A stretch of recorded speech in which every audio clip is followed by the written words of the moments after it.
is not the end of your story. This is the beginning of your testimony. Walk her down the valley, pack a piece of heaven for the bottoms of her feet. Teach her how to jump and how to stretch when she reach, like the angels do, and you gon' make it through now. What's up, y'all? It's your girl Selena Corinne here, and we are back with another vloggy vlog. If you are new here, hey girl, hey boy, hey, how are you doing today? Make sure you give this video a thumbs up, press the subscribe button, and give that bell a ring-a-ding-ding. And if you are not new, hey Lena babies, I miss you. So I know y'all have read that title and y'all seen that thumbnail, and if you clicked on this video, it is most likely that you have experienced grief. You just don't know how to get through it. You don't know how to process it. You just don't know how to acknowledge that this type of scenario actually happened in your life, and it's okay. You are not the first, you are not the last. This is something normal when you are going through grief. It's just hard to process. Like, either that person has passed away or that person is no longer in your life, whether it's friendships, relationships, it's still grief because they meant something to you. They was dear to your heart. So in this video, I'm going to be talking about the 5 stages of grief, how you can get through it, how you can acknowledge it, and how you can keep God even through the grief, because he is close to the brokenhearted. He knows the pain that you are feeling, and he wants you to get through it with him. So I'm going to be sharing my experiences with grief. I'm going to be talking about a friend that had passed away, how I went through the 5 stages of grief, and just how everyone around me that noticed that I was going through that grief noticed how I was trying to get through it. So in February of 2022, I had a friend. Her name was Sequoia.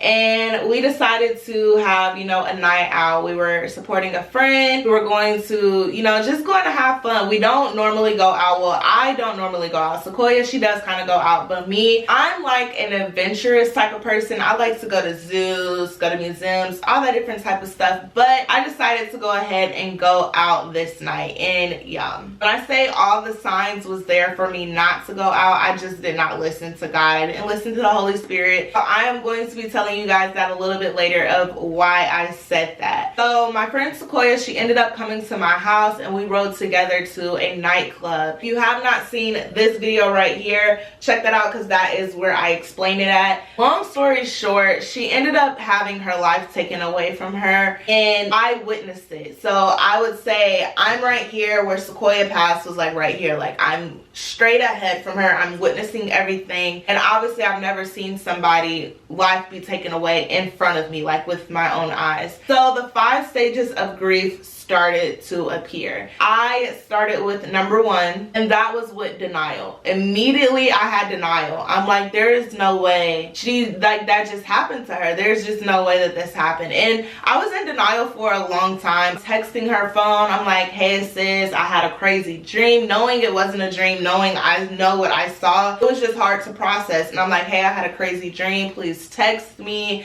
I'm going through like her Facebook posts and just all of her social media platforms, and I'm like, girl, why aren't you texting me? I'm texting you, like, you see me blowing your phone up, like, comment back. I was in denial, and this is the first stage of grief. Whether this is, like I said, a relationship, a friendship, somebody that actually has passed away from earth, they are dear to you, and it's kind of hard to just process. Like, if you're getting over a relationship, there's just no way we're done, and that causes the cycle of returning back, because it's just like we can't be done. You're in denial. You don't want to move on from what you know. You was comfortable with that person. You was comfortable being around that person. You was comfortable in that atmosphere. So you start to have denial. Denial lets you know that the first and few stages of grief is starting to creep in. So you want to be aware of the denial, because that's when you know, okay, I'm actually grieving, because you know this person is no longer in your life. You know this person has passed away and it's not coming back. You just can't process it. When my friend passed away, I had, which is number 2, anger.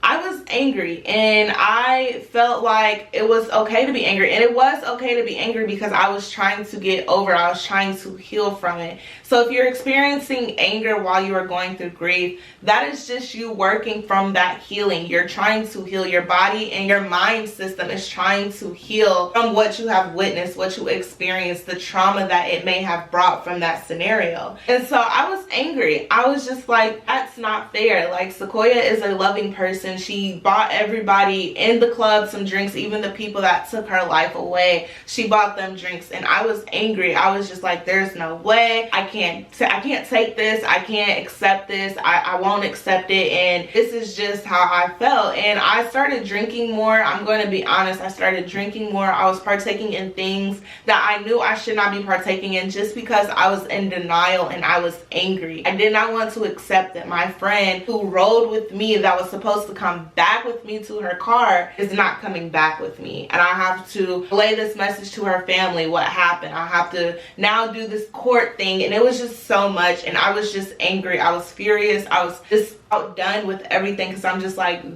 why is this happening? Now with the anger comes number 3, which is bargaining. I started bargaining. I started telling God, like, if you allow her to come back, Lord, I won't drink again. I won't do this.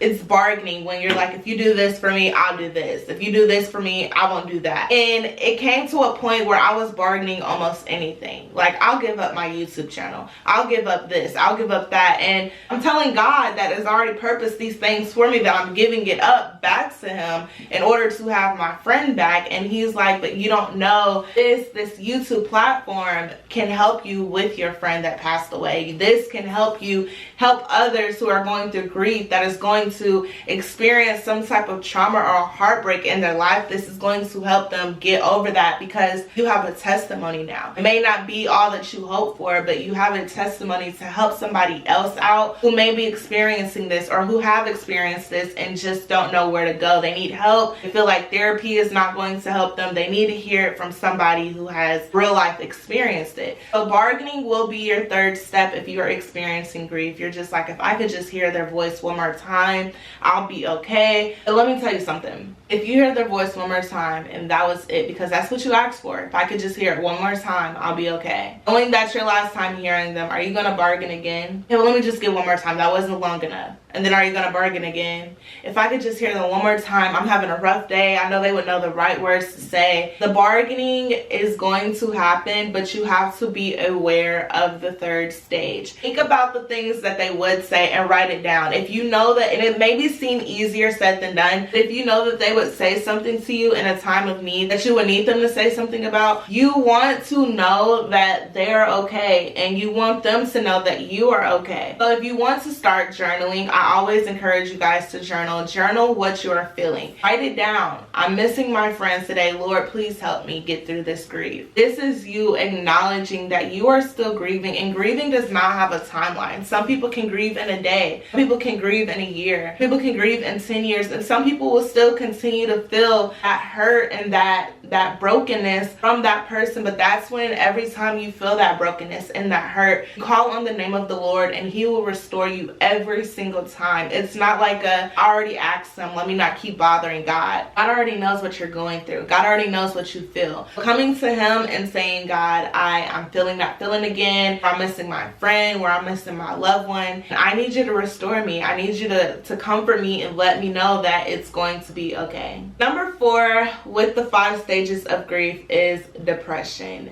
I was depressed. I did not want to get out of the bed. I didn't want to really do anything at all, because obviously when someone passes away, in my experience, have a funeral, or we call it a celebration of life, that they're no longer having to go through this worldly thing. They can rest now. I was depressed because, okay, I just witnessed my friend being taken away in front of me, and then I have to go to another funeral. In this time frame of the funeral and when my friend passed away, my husband's cousin ended up passing away as well. And it was just like a back-to-back thing. And it's just like, okay, I'm being surrounded by something that I do not want to be surrounded by. I don't know exactly what to do. And I was depressed because it was just scary. It was definitely scary that, like, I've never experienced something like this back to back. And at the time, I was about to turn 23, and I didn't understand exactly what I was experiencing. I didn't know this is really something that happens in life. I had so many questions. I just didn't want to get out of bed.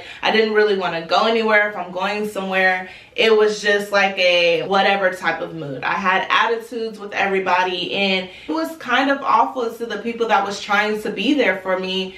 I just didn't understand that I was going through grief, and to relate to them, this is my grief. This is how I'm trying to get through the grief, because there are 5 stages, and I wasn't as strong in my faith at the time as I am now with God. Had I known back then that God literally supplies all your needs, once I started going through the grief stages and acknowledging that I was grieving, that's when God started showing up. That's when I started praying more and I started journaling. I'm like, Lord, this is all I know now what to do, is to talk to you, and I know that you can get me through this, so I'm just talking to you and helping me. And God started healing me. He started letting me know that things have to happen for a certain reason, deeper than what we could ever think or imagine. And I see now that I'm able to help people through the grief. There's so many people that has come to me saying, I'm grieving, even with people that are still in their life or that's still on the earth. They don't know how to get through it. I'm able to now to take my experience and help them out with what they're going through, to show them that